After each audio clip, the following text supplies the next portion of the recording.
राजस्थान में हिजाब बैन की तैयारी हो रही है या नहीं, इस बारे में चर्चा करेंगे, लेकिन थोड़ा सा कंटेक्स्ट आपको थोड़ा पुराने तरफ से याद दिला देते हैं। जैसा कि आपको कर्नाटका के बारे में याद होगा कि कर्नाटका में वर्ष 2021 के अंदर कुछ स्कूल छात्राओं को क्लास में हिजाब पहनकर जाने से रोका गया था। इस विषय पर हमने कई सेशंस किए थे उस दौर में और आप लोगों को इस बारे में अपडेट भी कराया था। हालांकि जब कर्नाटका के अंदर कांग्रेस सरकार आई तो सिद्धरामैया मुख्यमंत्री बने और उन्होंने इस हिजाब बैन को हटा दिया।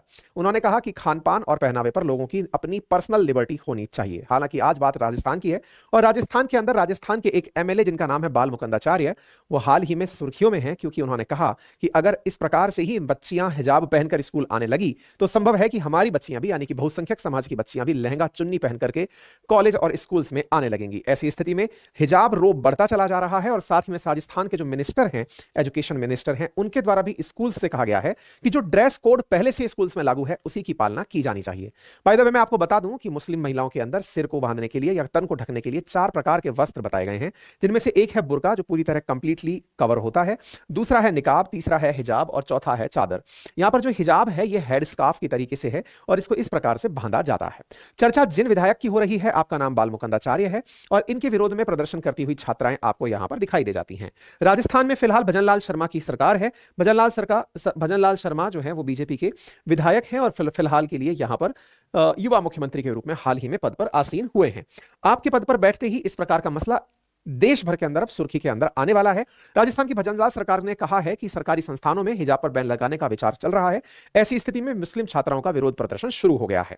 बाय द वे, अगर आप में से कोई नहीं जानता कि राजस्थान की लोकेशन कहां है तो मैं बता दूं कि राजस्थान देश का सबसे बड़ा क्षेत्रफल के आधार पर राज्य है, जो कि भारत के पश्चिमी तट किनारे पर स्थित है और यहां पर क्षेत्रफल के हिसाब से राजस्थान देश का सबसे बड़ा राज्य है। जहां तक बात हो यहां की फिलहाल विधानसभा की, तो विधानसभा में 200 सीटें हैं और वहां पर हाल ही में हुए 2023 के विधानसभा चुनावों के अंदर बीजेपी मुख्य पार्टी बनकर आई है, जिसके पास 115 सीटें हैं। मुख्य विपक्षी दल की भूमिका में कांग्रेस है, जिसके पास यहां पर 70 सीटें प्राप्त हुई हैं। इससे पहले यहां पर कांग्रेस की ही सरकार हुआ करती थी।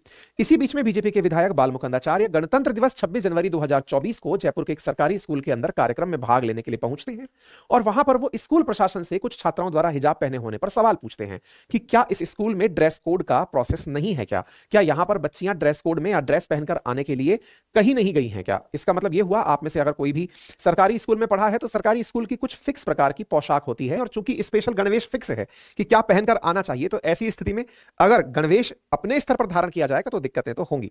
अच्छा, आपको इस विषय पर इनका बयान तो मैंने बता ही दिया आप लोगों को। इसके बाद में यह मामला सदन के अंदर भी उठा और एक अन्य विधायक रफीक खान जो कांग्रेस से आते हैं, आपने इस मुद्दे को उठाया और कहा कि यह मामला उनकी स्वतंत्रता में हनन की तरह है। यह मामला राजकीय बालिका उच्च माध्यमिक विद्यालय गंगापोल जयपुर का है और यहां पर यह मामला उठा। इससे पहले यह मामला कर्नाटक में भी उठ चुका है। कर्नाटक में जब यह मामला उठा था तब क्या था, तो कर्नाटक के उडुपी जिले के अंदर ऐसा हुआ था कि एक कॉलेज के अंदर 6 छात्राएं हिजाब में आई थी और उसको स्कूल प्रशासन द्वारा रोका गया था। बाद में सरकार ने फरवरी 2022 में अपनी तरफ से आदेश देते हुए यह कहा था कि क्यों ना स्कूल और कॉलेज के अंदर बैन कर दिया जाए। क्या बैन कर दिया जाए, तो हिजाब बैन कर दिया जाए। हिजाब बैन का आदेश आया तो फिर हिजाब समर्थक लोग हाईकोर्ट चले गए। हाईकोर्ट ने इस मामले की सुनवाई की और हाईकोर्ट ने अपने स्तर पर सुनवाई करते हुए कहा, हाईकोर्ट के उस समय चीफ जस्टिस हुआ करते थे ऋतुराज अवस्थी, और उन्होंने कहा कि राज्य सरकार का जो आदेश है हिजाब बैन का वो सही है और स्कूल कॉलेज में यूनिफॉर्म की ही पालना होनी चाहिए। लेकिन हिजाब समर्थक इस मामले को सुप्रीम कोर्ट लेकर चले गए। सुप्रीम कोर्ट भी इस विषय पर स्प्लिट हो गया।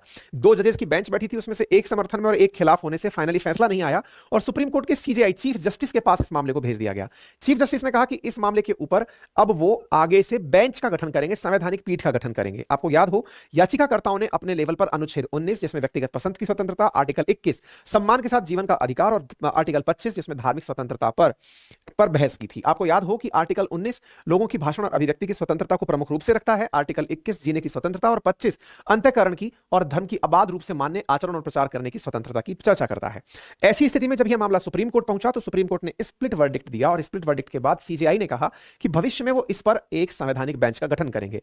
मार्च के बाद से ये उम्मीद की जा रही है, मार्च 2023 के बाद से कि इस पर बेंच का गठन होगा। अभी तक इसके ऊपर बेंच का गठन नहीं हुआ है। उम्मीद की जा रही है कि जल्दी ही जब इस तरह के मसले फिर से उठने लगेंगे तो सुप्रीम कोर्ट इस पर एक संवैधानिक बेंच का गठन करेगी। ठीक है साहब।